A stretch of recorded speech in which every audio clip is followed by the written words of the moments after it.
sering terjadi kegagalan kehamilan. Jadi terjadi kehamilan seolah-olah ada kehamilan, tapi 70% itu tidak jadi. Satu proses yang sangat alami. Di situ ada 3, tergantung embrio blastosis. Sebetulnya spermanya ada kelainan bisa direparasi sama si perempuan di dalam keilmuan itu. Kenapa kuman itu di situ? Kelainan hidrosalping di situ. Karena di situ memang tempat.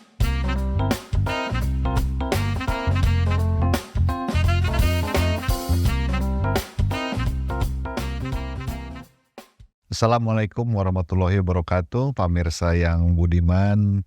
Selamat sore, ketemu lagi dengan saya Dr. Tono. Kita ingin melanjutkan bahasan sebelumnya. Kemarin kita sudah membahas tentang bagaimana penciptaan manusia awal dari kaidah Islam. Sekarang saya ingin membahas bagaimana kejadian manusia itu berdasarkan kaidahnya secara embriologis. Apakah di situ tertera juga enggak di dalam Al-Quran? Kita ingin melihat ayat-ayat tersebut karena apa yang disebutkan di dalam ayat-ayat tersebut, saya bukan ahli agama, tapi bagaimana relevansinya dengan keilmuan yang saya pahami. Saya coba menyambungkan antara yang ada tertera dalam ayat suci Al-Quran yang kita sangat percayai dan harus kita pahami dengan keilmuan yang saya pahami. Mungkin salah, tetapi ini perspektif yang saya pahami. Pada ayat-ayat tentang embriologi memang dibahas dalam surat Al-Hajj ayat 5 dan surat Al-Mu'minun ayat 14. Bahwa manusia tercipta dari tahapan-tahapan. Memang betul di dalam kenyataannya ada tahapan-tahapan yang seperti tadi saya pernah ceritakan ya pada konten sebelumnya. Pertama disebutkan bahwa penciptaan manusia pertama itu dari saripati tanah. Apa sih saripati tanah? Saripati tanah adalah karena asupan nutrisi dan makanan yang dikonsumsi oleh manusia itu berasal dari tumbuhan yang lahir dari air dan tanah. Itu menurut para ulama. Kemudian terbentuklah menjadi sperma. Yang kedua adalah disebut nutfah. Jadi dalam satu tafsir Al-Qutubi, nutfah itu memiliki makna tetesan air mani. Diperjelas dalam surat Al-Mu'minun ayat 13. Nutfah ini adalah sesuatu yang disemprotkan ke dalam rahim yang kokoh. Nah, kenapa sebut rahim yang kokoh, kemudian kuat, dan terjamin penjagaannya dari sejak masa kehamilan. Ini saya bahas. Itu luar biasa di situ. Karena di situ banyak kegagalan kehamilan. Justru kalau apa yang saya pahami dalam surat Al-Mu'minun itu adalah kejadian ayat 13 itu paling sering terjadi kegagalan kehamilan. Jadi terjadi kehamilan seolah-olah ada kehamilan, tapi 70% itu tidak jadi kehamilannya. Lewat saja begitu saja di dalam rahim. Nah, nutfah ini disemprotkan ke dalam rahim yang kokoh dan kuat. Apa artinya? Jadi dalam rahim itu memang ada satu proses. Satu proses yang sangat alami. Di situ ada 3. Tergantung embrio blastosis. Embryoblastosis di situ ada tergantung hormon endokrin. Di situ tergantung sitokin. Jadi alat pertahanan tubuh sel-sel yang mempengaruhi ya. Jadi embrio, sitokin, hormonal itu sangat berperan semuanya di dalam apakah kehamilan ini diterima atau tidak. Kebanyakan sih terjadi kehamilan, sperma dan sel telur jadi, tetapi dalam lahir cuma lewat saja, sehingga tidak terjadi kehamilan. Nah, itu yang disebut rahim kokoh dan kuat. Kemudian ayat selanjutnya terjamin penjagaannya sampai sejak masa kehamilan hingga proses kehamilan. Jadi paham ya, saudara-saudara, kenapa rahim itu disebut kokoh dan kuat? Karena proses awal sampai proses melahirkan itu tergantung dari rahim. Mempengaruhinya apa? Hormon dari indung telur dan lain sebagainya. Endokrin, hormon-hormon tubuh mempengaruhi. Nah, itu yang kedua ya. Tadi nutfah itu. Yang ketiga disebut alaqah. Alaqah ya. Alaqah itu setelah 40 hari, sperma tersebut berubah menjadi berbentuk seperti lintah katanya, atau segumpal darah kental. Beku berwarna merah berbentuk sedikit lonjong. Nah, itu kalau kita pahami adalah blastosis yang menempel menjadi embrio dan bisa bertahan hidup. Kenapa lintah? Lintah mengisap dari darah gitu ya. Memang tergantung kehidupannya dari si rahim itu. Itu yang saya pahami ya. Begitulah dengan alaqah. Mereka akan bergantung pada ibu yang mengandungnya. Ditolak atau tidak, tergantung hormonnya, tergantung stres tidaknya, tergantung autoimunnya, imunologinya. Banyak sekali pengaruhnya ya. Apakah dia kuat bertahan? Kalau tidak kuat dia terjadi abortus. Dari abortus ya. Nah, sudah 3 ya. Dari Saripati Atana tadi, kemudian terakhir yang ketiga itu adalah alaqah, dan yang keempat adalah mudigah. Nah, mudigah itu apa? Mudigah itu segumpal darah tadi menjadi segumpal daging katanya. Kalau kita pahami dalam embriologi kan itu begitu segumpal daging, kita kalau lihat dari kehamilan tuh kan, kalau kehamilan itu disebut 6 minggu baru kedengeran denyut jantung janin itu dengan USG ya. Padahal kehamilannya baru 4 minggu, karena kehamilan 6 minggu itu dihitung 2 minggu dari mulai haid. Jadi kita menghitung hamil itu sebetulnya sebelum hamil. Jadi 2 minggu sebelum hamil. Karena dihitungnya dari haid pertama, hari pertama haid terakhir. Kan belum hamil kan, hari pertama haid terakhir belum hamil. Ya, 2 minggu kemudian terjadilah ovulasi. Dan barulah ketemu sperma.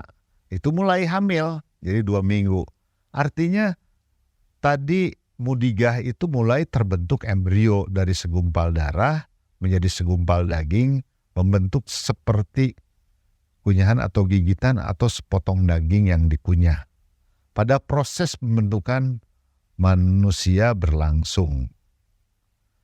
Kemudian pada minggu ke-5 ke-6 mulailah jantung berdenyut, tergantung sih sebetulnya dari USG-nya kalau yang kita pahami sekarang ya.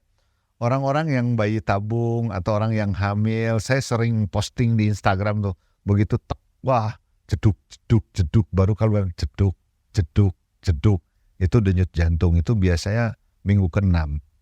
Dalam USG saya minggu ke-5 ke-6 itu kadang-kadang minggu ke-5 sudah ada denyutnya, tapi belum bisa didengarkan. Tapi minggu ke-6 sudah bisa, kalau bagus tuh sudah jelas jeduk, jeduk, jeduk, ada jantung. Nah, di situ mulailah berdenyut dan mulailah tropoblas yang nanti bakal menjadi plasenta itu masuk ke dalam dinding rahim dan kemudian mengalirkan darah dari ibu serta oksigen untuk si janin, ya. Pada minggu ke-6 embrio bisa ada di dalam tubuh tuh dekat yolkseknya. Yolksek tuh pemberi makan sementara sebelum plasenta itu terbentuk.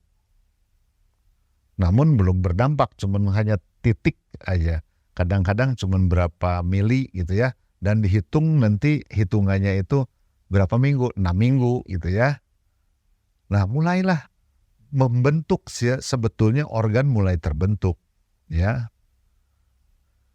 Kemudian makin membesar terbentuklah tulang. Di dalam Al-Quran dicerminkan oleh surat Al-Mu'minun ayat 14. Masuk ke dalam tahap pembentukan tulang, Allah kemudian menjadikan tulang belulang yang membentuk kepala, kemudian terbentuklah urat syaraf, tangan, kaki, anggota ekstremitas, kemudian pembuluh darah. Sehingga pada minggu ke-7 sudah terlihat bentuknya seperti manusia gitu ya. Jadi sudah mulai terbentuk tuh. Kelihatan mukanya minggu ke-7 ke-8 itu kalau USG-nya bagus dan USG transvaginal itu mulai terlihat jelas. Kemudian ke-6 pembentukan otot. Tulang belulang tersebut oleh Allah dibungkus oleh suatu daging yang itu otot yang merupakan satu badannya penutup yang menguatkan dan mengukuhkan janin tersebut. Pada tahap ini sudah mulai bisa bergerak. Kita sudah melihat 8 minggu, 9 minggu sudah bisa ada gerakannya. Karena sudah dibalut oleh daging dan otot. Kemudian embrio itu organnya mulai terbentuk. Ya, mulai terbentuk, kemudian nanti indung telur, ada kelamin laki perempuan. Mulai dari situ udah walaupun belum terlihat sudah mulai terjadi pembentukannya. Sehingga akhir pada bulan minggu ke-8 ya. Nah, barulah tadi yang bahasan 2 hari atau 3 hari sebelumnya saya lupa bahwa kapan ruh itu ditiupkan pada tadi dari nutfah, dari kemudian menjadi mudigah, kemudian dibungkus oleh otot. Ruh kapan sih di dalam Islam itu ditiupkan? Karena ruh itu sudah ada oleh Allah, sudah diciptakan tidak berwujud. Kemudian ditiuplanlah ke dalam janin yang sudah mulai sempurna. Ya, pada beberapa episode sebelumnya saya sudah katakan itu. Ya, kalau lupa buka lagi gitu ya. Pada usia janin 16 minggu semua organ sudah mulai siap berfungsi. Ya, artinya sudah terbentuk, belum sempurna tetapi sudah mulai terbentuk satu kehidupan. Dan pada minggu ke-22 hingga minggu ke-28. Makanya di dalam ilmu kedokterannya itu abortus itu apabila terjadi lahirnya buah kehamilan sebelum 20 minggu. Ada juga definisi sebelum 24 minggu. Karena ilmu kita ada kehidupan yang bisa bertahan tetapi pada janin di atas 24 minggu ya. Namanya itu imatur. Jadi imatur ya. Kalau abortus itu sampai 20 minggu atau 22 minggu, 28 minggu itu imatur ya. Kemudian 28 minggu sampai 37 minggu itu prematur kalau lahir, dan matur itu adalah suatu manusia atau bayi yang sudah matang itu 37 minggu sampai 40 minggu. Kenapa? Karena organ ini terus bertumbuh dan tercipta dengan sempurna sampai dianggap Tuhan itu meniupkan ruh itu pada usia 16 minggu. Kenapa ditiupkan ruh pada 16 minggu? Karena manusia itu sudah dianggap bisa bergerak. Kalau kita lihat 16 minggu di kalau kita lihat di YouTube ada yang seperti menendang-nendang, ada musik. Makanya ada ilmunya juga. Mendengarkan musik kadang-kadang bergerak. Oleh karena itu kalau gerakan janin berkurang, kan kadang-kadang kita rangsang dengan musik gitu ya. Karena dia sudah memulai alat indera untuk mampu mendengar, melihat, dan merasakan gitu ya. Oleh karena itu ruh itu merupakan salah satu unsur yang tidak dapat terpisahkan dari jiwa manusia. Jadi walaupun kita pun tidak tahu apa sih hakikat dari ruh itu sendiri, ya ini pertanyaan yang masih secara keilmuan bagaimana ruh itu. Tetapi ruh itu sudah dipersiapkan ketika manusia belum terbentuk. Ruhnya siapa? Kalau cerita Nabi sejarahnya itu ruh itu punya siapa yang akan hidup sekian tahun sudah ditentukan. Itu. Nah, itu maaf Pak Ustadz yang asli, bukan Ustadz gadungan seperti saya ini yang lebih paham lah soal itunya. Sepengetahuan saya, karena Allah mengetahui bahwa manusianya diberi pengetahuan sedikit tentang ruh. Kalau lihat surat Al-Insyirah ayat 85, dan mereka bertanya kepadamu tentang ruh, katanya. Katakanlah, ruh itu termasuk urusan Tuhanku, urusanku, dan tidaklah kamu diberi pengetahuan melainkan sedikit. Itu yang tertera di dalam surat Al-Insyirah ayat 85. Sehingga tahapan selanjutnya apa sih yang terjadi? Kita mencermati surat Atin ayat 4. Ya. Apa sih Atin ayat 4? Allah berfirman bahwa sungguh kami benar-benar telah menciptakan manusia dalam bentuk yang sebaik-baiknya. Artinya Tuhan ingin menciptakan manusia itu makhluk yang sempurna. Dan diharapkan bahkan di surat-surat awal itu kan Adam tuh diciptakan, malaikat aja suruh bersujud pada Adam. Ya, kalau Anda pahami di surat Al-Baqarah itu seperti itu. Jadi bahkan kenapa saya setan nggak mau disujud, makanya jadi musuh kita bersama. Bahwa manusia diciptakan sempurna dalam bentuk yang seimbang, susunan tubuhnya yang bagus, sehingga diberi organ tubuh yang pantas, ada hidung, tapi jarang manusia yang sama dari satu yang lainnya, ya. Kecuali kembar yang identik hampir sama tapi tidak serupa juga kadang-kadang kalau kita perhatikan pada orang-orang kembar. Karena saya sering melahirkan orang kembar, jadi ada yang identik, ada yang tidak identik, ya. Jadi dari dua embrio. Nah, manusia itu diberikan kemampuan berpikir, akal, berbicara, merenung, hikmat, ya, sehingga menjadi sosok makhluk yang berbeda dengan yang lainnya. Dengan binatang ya berbeda, ya. Kita dikasih akal. Pada ayat tentang proses penciptaan manusia ini, kita kalau mencermati surat Al-Hajj ayat 5, digambarkan secara umum bahwa ada perkembangan janin dalam kandungan. Sedangkan pada surat Al-Mu'minun ayat 14 dijelaskan secara eksplisit bahwa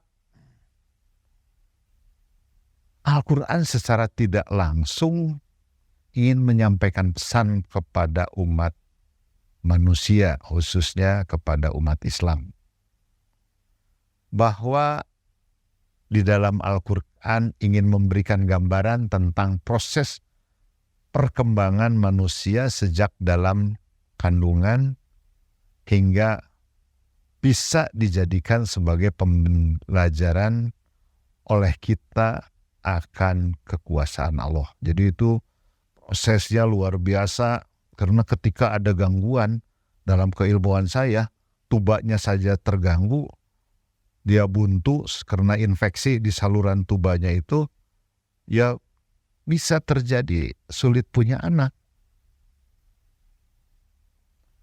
Jadi tahapan-tahapan yang dijelaskan oleh kedua ayat di Al-Quran tersebut sejalan dengan ilmu kita yang saya pahami dalam ilmu embriologis. Yaitu setiap wanita memiliki sel telur karena tidak dibuahi. Kemudian tadi sudah diterangkan pada periode sebelumnya, kemudian telur itu tiap bulan keluar, ada sperma tuh bisa 3 hari bertahan di dalam saluran sel telur menunggu, lebih kuat sperma itu, tahan tidak 3 hari, makanya tenaga laki-laki itu memang lebih kuat. Tapi perempuan itu bisa mengoreksi laki-laki yang sebetulnya spermanya ada kelainan, bisa direparasi sama si perempuan di dalam keilmuan itu. Bahkan embrio itu bisa mengoreksi kalau dia rahimnya itu kurang kuat, kalau embrionya baik. Disitulah terjadi interaksi bagaimana kehidupan di dalam tadi yang disebutkan di dalam Al-Quran, bahwa rahim itu adalah tempat yang kokoh dan kuat gitu ya.